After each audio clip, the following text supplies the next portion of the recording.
এটা কিন্তু নতুন ব্লগ হচ্ছে। হ্যাঁ, আমি আগে ব্লগে স্টার্টিং করিনি, বাট এবার রিভিউটা নেব যে এই ট্রেনে ওরা তোমাদেরকে ট্রাভেল করার জন্য কি পরামর্শ দেবে, সেটাও আমি ওই ব্লগে ইনক্লুড করব, বাট সেটা পরে নিতে হবে। যদিও পৌঁছানোর কথা ছিল অনেকক্ষণ আগে, মানে মোটামুটি খুব বেশি দেরি হলো। আমরা ভেবেছিলাম যেখানে বাবার সার্ভিস ছিল এখানে, তো ছোটবেলায় প্রচন্ড আসতাম, সেই তখন থেকে। রুম 101, চলো দেখিয়ে দিই। এখানে মিরর, এখানে কাবার্ড। এখান থেকে শুরু হচ্ছে আমাদের নতুন জার্নি, এটা হচ্ছে আমাদের মহাদেব ভাইয়ার সাথে পরে আলাপ করাতে হবে, কারণ এখন পেছন থেকে দেখা যাচ্ছে। আর এটা আমরা ছেড়ে বেরিয়ে যাচ্ছি মুম্বাই। এখানে যেখানে গরম, এই সোয়েটারটা পরে আমাদের এত গরম লাগছে, সেখানে আমরা সবাই সোয়েটার চাদর পরে আছি। আর ও দেখো বড়া পাও খাওয়া শুরু করে দিয়েছে। আর আমি নিয়ে এসেছি এখানে মেদু বড়া, সাবুদানা বড়া, কিছুই দেখা যাচ্ছে না অন্ধকারে যদিও। এটা কিন্তু নতুন ব্লগ হচ্ছে। হ্যাঁ, আমি আগে ব্লগে স্টার্টিং করিনি, বাট এইভাবে শুরু করলাম, কারণ আমি আগেও বলে দিয়েছিলাম যে ট্রেনের পার্টটা আমি একটা জিনিস ইনক্লুড করব, যেটা হচ্ছে কালকে ধীরে সুস্থে হোটেলে গিয়ে মা, বাবার, দিদি সবার রিভিউটা নেব যে এই ট্রেনে ওরা তোমাদেরকে ট্রাভেল করার জন্য কি পরামর্শ দেবে, সেটাও আমি ওই ব্লগে ইনক্লুড করব, বাট সেটা পরে নিতে হবে। ফুটেজটা বুঝতেই পারছো, ট্রেন থেকে নেমে সবাই এক্সস্টেড। তো আমি এখন একটু দেখতে দেখতে যাই, ক্রিসমাসের কোনো ডেকোরেশন যদি দেখতে পাই। রাস্তায় অলরেডি একটা ছিল, মা বললো যেটা মিস করে গেছি, তো সামনে যদি থাকে সেটাও তোমাদের সাথে শেয়ার করব, কারণ আমরা প্রি ক্রিসমাস যেহেতু এসেছি।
আজকে বুঝতেই পারছো সারা রাত ধরে আমাদের জার্নি ছিল, যদিও পৌঁছানোর কথা ছিল অনেকক্ষণ আগে, মানে মোটামুটি খুব বেশি দেরি হলো। আমরা ভেবেছিলাম 4টের দিকে পৌঁছে যাবো, 4:30 5টা, সেটা হয়নি কারণ রাস্তায় প্রচণ্ড জ্যাম ছিল। তারপর সারা রাস্তা ড্রাইভ করতে করতে মহাদেব ভাইয়েরও ঘুম পেয়ে গেছিলো, আমরা তো ঘুমিয়ে পড়ছিলাম। দেন মানে এত টাইম লেগেছে, এত এক্সস্টেড আমরা কি বলবো পুরো। আমরা জাস্ট একটু আগে পৌঁছালাম। আমরা এখন চলে এসেছি আমাদের যে মানে আমার খুব পছন্দের একটা জায়গা সাতারা, যেখানে বাবার সার্ভিস ছিল এখানে। তো ছোটোবেলায় প্রচণ্ড আসতাম, সেই তখন থেকে আমার এই জায়গাটা ভীষণ ভালো লাগে। তো মুম্বাই থেকে সাতারা আসতে টাইম লাগে মোটামুটি 4 থেকে 4.5 ঘন্টা মতো, যেটা জ্যামের জন্য বহুক্ষণ লেগে গেছে।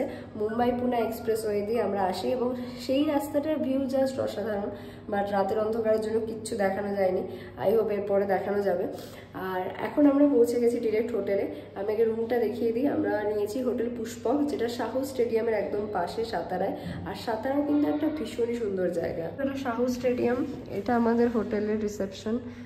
আর এদিকে আর এখানে আমাদের রুম 101। চলো দেখিয়ে দিই। অনেকটা আমাদের পুরীতে হোটেল রিভেরার মতো। এটা বাইরের পোর্শনটা, যেহেতু 4 জনের একটা রুম বুক করা। এখান দিয়ে আসবে মনে হয় স্টেডিয়ামের একটা ভিউ। হ্যাঁ, এটা হচ্ছে বাইরের রুমটা।